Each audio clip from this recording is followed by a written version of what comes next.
Hello, welcome back to the Rangers Dojo. Sorry, I've got a little bit of a cold, but we have the wild veggie deck list. Before we kind of get into it, this is kind of our first rendering of the deck. I mean, we're trying to make a wild veggie deck for the tournament, and this is kind of what we came up with for our first draft. We'll definitely be improving on this deck, though. I would expect to see a wild veggie deck later on and throughout our later tournaments, because this is definitely a deck that I would like to greatly improve on. But yeah, now let's get into it. So we play 3 Sprouts.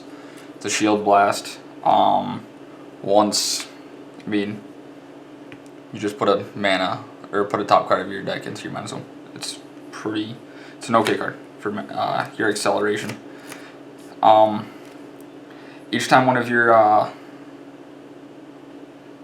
opponent's creatures attacks it attacks this creature if able. So I mean, it's kind of like a ninja. It's like a 2-drop Ninja Pumpkin. So it's pretty solid. I like it. It kind of steers away from the shields or makes them have to use another attack. We've got Pesky Pineapple. If it would be banished, it goes in your mana zone. So it's kind of like a Full Metal Lemon, but it's not a block or anything. So it comes in handy, especially with a Field Marshal. Rapscallion, it's a skirmisher, so it can only attack creatures. And then if it would be banished, it goes in your mana zone as well. So I mean, you can start swinging at their tap creatures, kind of starting clearing the board. Tricky Turnip. It's pretty self-explanatory. It's a 3/3 that can't be touched by spells or abilities by your opponent. So I mean, it's pretty solid. I like it. It's very good. Full Metal Lemon, like we were just talking about, it's a blocker. It's got Skirmisher, and then if it would be banished, it gets into your mana zone. So it's just really good. That's wild veggies are just really good with that. 2 charging Grey Claws. It's an Evo double breaker, and then you unleash when you attack. Top card goes in your mana zone. So yeah, there's just a lot of mana ramp in this, because you want to, because if you can't play your wild veggies that turn, they are very useful in your drop zone, or in your mana zone. I apologize. Karate Carrot, it's got plus 2,000 attack, and if it would be banished, it goes to your mana zone instead as well. The reason we play this is because when it attacks, it's a 5-beater. So I mean, it can get rid of some problem cards. It can run over anything that could possibly getting in your way for blocker wise, or kind of just get rid of pesky cards. We play this. Play Brave. When this creature enters the battle zone, target enemy creature that has power or less with it, tap a target enemy creature that has less power than it. So you tap a creature that's 2,500. It's okay. It's pretty solid. It kind of gets rid of your small blockers.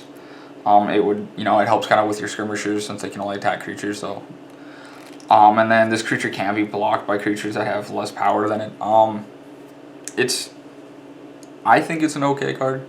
We needed some more light creature or wild veggies, and this was just to kind of help our light count up a little bit. It's a good card. I like it, but I don't know. It's definitely a card that I think we'll drop. But again, we'll discuss it later. We got 3 Keepers of Law, like Tricky Turnip, but it's not a wild veggie, and you get to draw off of anytime your opponent casts a spell. So Shield Blast or not, it's untouchable by spells or abilities, and you get to draw. Ninja Pumpkin. If this creature, while this creature is tapped, your opponent has to attack this creature instead, or has to attack Ninja Pumpkin, which is sweet. I like it. It also makes them have to attack another time. Yeah. Also, it's October and Ninja Pumpkin. Happy Halloween. Ajax. We only play 1 Ajax. We were kind of struggling for room in the deck, so we didn't want to overpower it with too much green, even though wild veggies but We like it at 1. It's pretty solid. We kind of see it when we need it. It's a double breaker. It's an Evo. When it's banished, it hits the mana zone. And when it hits the mana zone, you get to play a level 5 or less non-evolution creature into the battle zone. So anything that, you know, all of your sprouts and all your wild veggies, once they get destroyed, they go to the mana zone. You can get them back a lot easier with this. Yeah, it's a pretty fun card. I mean, you get your tricky turnips back, you get your keeper laws back. It's a solid card.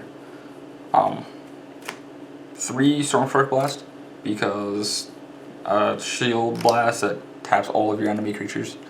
Your opponent's board is pretty good. I mean, that's what I've heard. We play 3 the boss wild veggie. Each of your other wild veggies get plus 2,000. So if you have 2 of them, you know they're both at 7. Excuse me. Whenever one of your wild veggies attack, you may put a non-evolution wild veggie creature that's 5 or less from your mana zone into the battle zone. So every time one of your wild veggies attack, then you know it's you know, you start swinging at face, because you get, every time one of them attacks, you get a wild veggie from your mana zone. So no matter how much you feel your mana zone, you're gonna you have the ability to get them back. We play 2 Root Trap. This is for space wise. 3 is probably a pretty good option, but we played 2. You just target an enemy creature and it goes into your mana zone, so it kind of helps with those problem cards as well. We play 1 of this. I can't really say his name. I apologize. It's more of just a tech card because I just think it's really cool. I like the artwork, and I think it's a pretty sweet ability.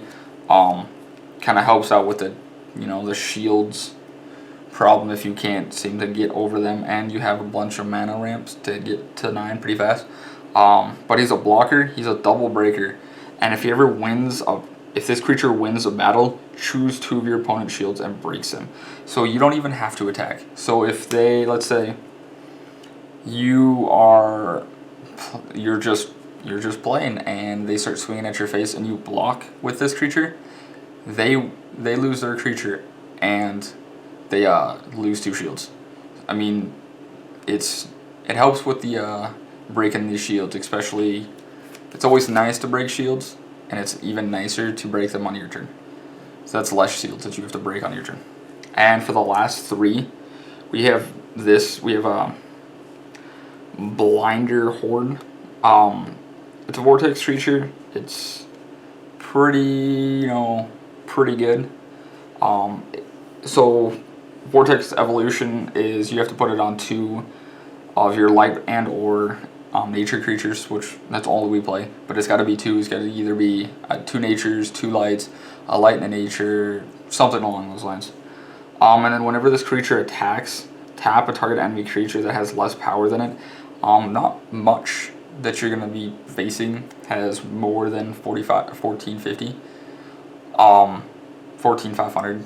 That's a pretty steep attack to have to deal with, but you're going to be able to tap most anything that you see on the board, which is good because you'll swing target what you want to attack and then tap an enemy creature. So it's a pretty fun card. It's definitely a good Evo. But yeah, this is the Rangers Dojo's wild veggie deck list. Hopefully you guys enjoyed it. I know a few of the people wanted to see it, and we'll definitely be improving it later on. Let us know down in the comments what you think about it, what you guys would change, how would you guys play this deck. Yeah, like, comment, and subscribe, and thank you.